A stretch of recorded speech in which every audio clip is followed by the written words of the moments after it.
প্রথম কথা হচ্ছে যে বেশ অনেক দিন ধরে সম্পর্কটা একটা স্থবিরতার মধ্যে ছিল, অগ্রগতি ছিল না। একেবারে কোনো সম্পর্ক ছিল না তা কিন্তু নয়, সম্পর্ক ছিল কিন্তু সেটা একটা সীমিত পরিসরে ছিল।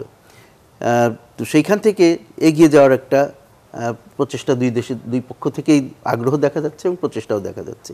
সুতরাং আশাবাদী হওয়াটা তো ভুল হবে না, আশাবাদী আমরা হব, কিন্তু কতটুকু যাব সেটা দেখতে হবে। কারণ এটা তো অনেক পুরনো বিষয়। যখনই পাকিস্তানের সাথে সম্পর্কের কথা আসবে তখনই ৭১-এর কথা মনে আসবে। এ সম্বন্ধে এটা আর দ্বিতীয় কোনো ইয়ে নেই। তো সেই ৭১-এর সেই সময়ের যে অমীমাংসিত বিষয়গুলো সেগুলো মীমাংসা করা, একটা কনক্লুশন টেনে আনা এই বিষয়গুলোতে, সেটা খুব জরুরি যদি আমরা সম্পর্কটাকে এগিয়ে নিয়ে যেতে চাই।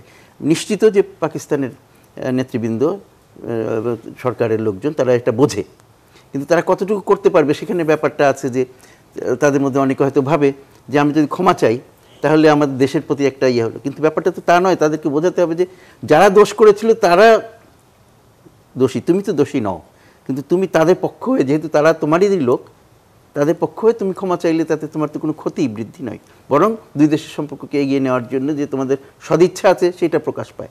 তো সেই জিনিসটা আমার মনে হয় যে খুব গুরুত্বপূর্ণ। আর যেসব বিষয়গুলো আছে, যেমন যারা এখনও ফেরত যেতে চান, মানে আটকে পড়া পাকিস্তানি যাদেরকে আমরা বলছি, তাদের মধ্যে অনেকেই কিন্তু ইতিমধ্যেই এখানে একাত্ম হয়ে গেছেন আমাদের জনগণের সাথে, কিন্তু এখনও কিছু লোক আছেন যারা চলে যেতে চান। তাদেরকে এখানে আটকে রাখাটা তো ঠিক হবে না, অমানবিক। তো এই সুযোগে যদি তাদের ব্যাপারটা একটা সমাধান করা যায় সেটা খুব ভালো হবে, এবং আমি মনে করি এটা খুব অসম্ভব না। আগেও তো গিয়েছে কিছু, আবার যেতে পারে।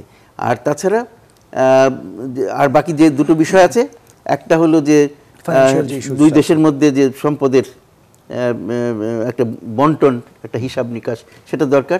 আর সাইক্লোনের জন্য যে সাহায্য এসেছিল সেইগুলোর একটা হিসাব, কথাটা আমি যদি এতে পড়ে থাকি, তারা ঠিক ফেরত চাচ্ছে এরকম বলিনি, হিসাব চাওয়া হয়েছে যদি আমি ঠিক শুনে থাকি, তাহলে সেই জিনিসগুলো করা দরকার। কিন্তু এখানে সবচেয়ে গুরুত্বপূর্ণ ওই প্রথমটা যেটা আমি দিয়ে শুরু করলাম, যে ক্ষমা। কারণ সেখানে সদিচ্ছাটা আর প্রকাশ হয়। আর তারপরে হিসাব কিতাব, এগুলো এতদিনের পুরনো হিসাব, কতটুকু হিসাব হবে, আমি একটা অঙ্ক বলবো, তারা একটা অঙ্ক বলবে, তারপরেও সেখানে হিসাব কিতাব করা, দুই পক্ষ একটা কোনো কিছুতে সম্মত হওয়া, সেটাই জরুরি। এবং সুতরাং সেই চেষ্টাটা আছে। এবং একটা যেভাবেই আমরা দেখি পাকিস্তানের সাথে সম্পর্ক খুব গুরুত্বপূর্ণ, কিন্তু একটা আমাদের তাদের কাছে পাওয়া এবং তাদের কাছ থেকে, মানে ধরেন যদি বাণিজ্যের কথা বলি, আমরা তাদেরকে কি দিতে পারি, তারা আমাদেরকে কি দিতে পারে, সেটা একটা সীমাবদ্ধতা তো আছে। আর তাছাড়া অন্যান্য দিক থেকে তারা আমাদেরকে কতটুকু দিতে পারে সেটার ব্যাপারেও একটা সীমাবদ্ধতা আছে। এখন একটা বিশেষ পরিস্থিতিতে মানুষ হয়তো এটা নিয়ে খুব অনেক কিছু চিন্তা করে নিতে চেষ্টা করছে। খবরের কাগজে, ইউটিউবে আমরা যা দেখি তাতে মনে হয় যে এটা অনেক হাইপড হচ্ছে এই বিষয়টা।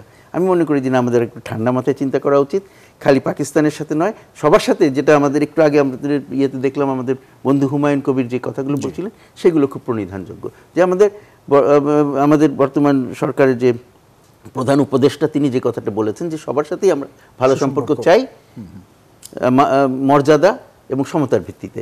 তো সেই জিনিসটাই কিন্তু, এটা আজকের কথা না, এটা অনেক দিন ধরে আমরা এটা বলে আসছি, কতটুকু করতে পেরেছি সেটা নিয়ে প্রশ্ন, তাই না? তো সেই জিনিসটাই আমরা আবার ইয়ে করতে হবে। সেই জন্য একজনকে দিয়ে আরেকজনকে প্রতিস্থাপন করা যায় না, আর বিশেষ বিশেষ ক্ষেত্রে তো আরও না। সুতরাং সেই জিনিসগুলো আমাদের খেয়াল রাখতে হবে সবার সাথেই। যাদের সাথে এখন সম্পর্কটা হঠাৎ করে কিছুদিনের জন্য টানাপোড়েনে পড়ে গেছে, সেখানেও আমাদের গুরুত্ব দিয়ে সেই সম্পর্কটাকে ঠিক করতে, দুই পক্ষ থেকে আগ্রহ আছে, কিন্তু আমরা হয়তো খুব বেশি আগাতে পারছি না, কিন্তু আমাদের খেয়াল রাখতে হবে, সেটাও আমাদের জন্য খুব গুরুত্বপূর্ণ সম্পর্ক।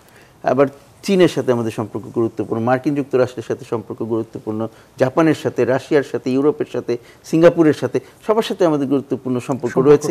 তো সেইগুলো কোনোটাকেই আমরা ছোট করে দেখব না, সবগুলোকে যার যার স্থানে রেখে ইয়ে করতে হবে। একটাকে দিয়ে আরেকটাকে প্রতিস্থাপন করা যাবে না, এই কথাটা মাথায় রাখতে হবে।